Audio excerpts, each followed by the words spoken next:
better do the introductions. Quentin, thank you for being here. You bet, Paul. Welcome, everybody. Paul here, Music Villa, Bozeman, Montana. And today, I think I heard Quentin say, as you were warming up. I was playing this and, played a lot of Gibsons since sitting in this chair over the last so many years. I would, just picking this guitar up instantly, I would say it's probably the best, if not, certainly in the top 2 or 3 Gibsons I've ever played. Yeah. As far as how I like the way it's projecting, its sound, the tone, everything. And I would say it's very, I'd confidently say it's the best Gibson I've ever played. Yeah. Big woody sound, depth, crispy, just what I think is a gorgeous tone.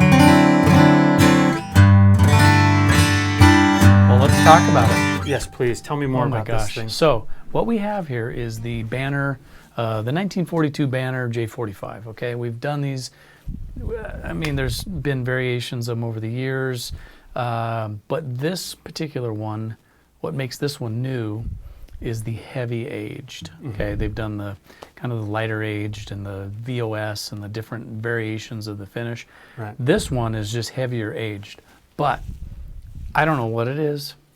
I'm telling you. It's something about this finish they do and the heavy aged that makes this thing just a beast. It's cool. I mean, you can see like the heavy age that mimics, thumb wear on the varnish on the top. It's thin on the back, and of course there's all this. Looks like just shy of taking it out back and running over with a vehicle in the case is kind of what it looks like. But we hear comments, and I share the view, generally speaking, that aged guitars, I want to age it myself for the most part. But in this case, I don't care. I don't care actually what it looks like at all, because the sound, all I'm going to see is this part anyway. The sound is big.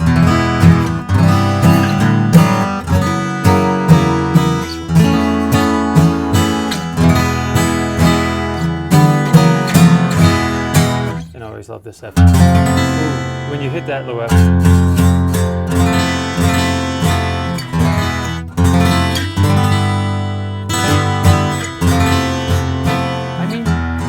You would have a hard time finding an old J-45 that sounded this good. I mean, it would be tough. They're out there, but they're getting up there in price, but they're also, not every one of them sounds, they all sound a little different, but this one's got some magic in it for sure. Addy tops, these are the torrified tops. They use the hide glue. They do kind of everything, kind of like they did in the old 42 days. It's lighter too, isn't it?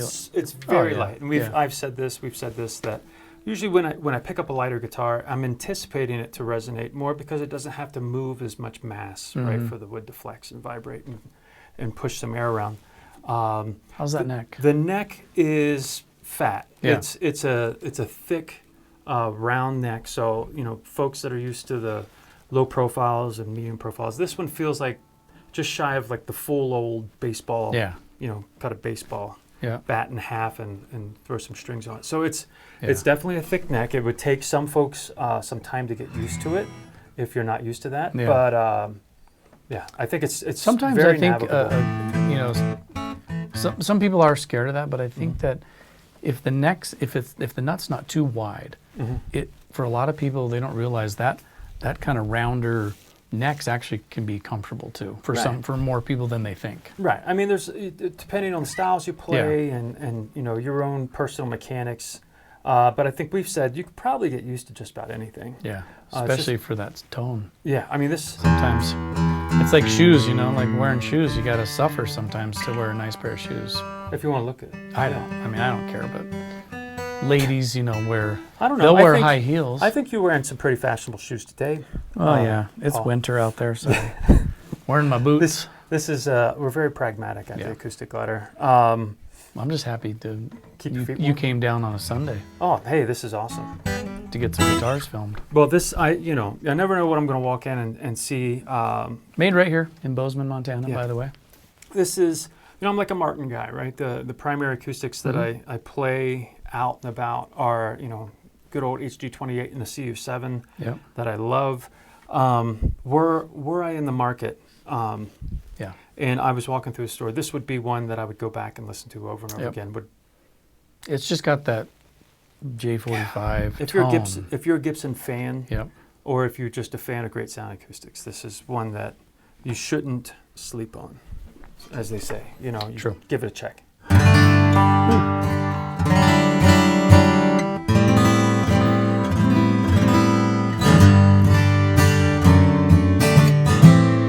It's just so pleasant. It's hard to Love it. describe. You know, we're always like wines. You know, how does Yeah. it taste? How does it sound? All I can say is good. Yeah. Really good. It's got just so much mojo. And it's got, it's just, yeah. And it's, you know, it's cool. Like I It's said, cool. I'm not typically. I don't mind the aging. I know a lot of people don't like it, but you know, I like I'm it. kind of, I'm in the camp that's hesitant, Yeah. but it just doesn't like that concern compared to how Yeah. good this guitar sounds. Well, we've done other ones like this, and you didn't have the reaction like that. So maybe that Yeah. that aging is doing something. Well, for- for you. like you say, sometimes you just, Yeah. it all comes together and you get some type of magic. Yeah. This used to be a tree. Yep. Now it's a guitar. Yeah, now it's, you know, through some significant artisanship and effort, it's just a canon. It's a beautiful sounding instrument. Yep. So this, Well, there you go. it's nice. I don't know. It's Quentin's got a new love. I don't normally gush over guitars Yeah. quite as much, but this one, Well, it's good. perhaps the best Gibson I've ever played. There you have it right there, I'd guys. say. J45 Banner, 1942, heavy aged, new from Gibson. There we go. Available right here, Music Villa, Bozeman, Montana. Yeah. Thanks for being here. Yeah, my pleasure. And thanks for watching, everybody. Dude, I love this guitar. This thing is so nice.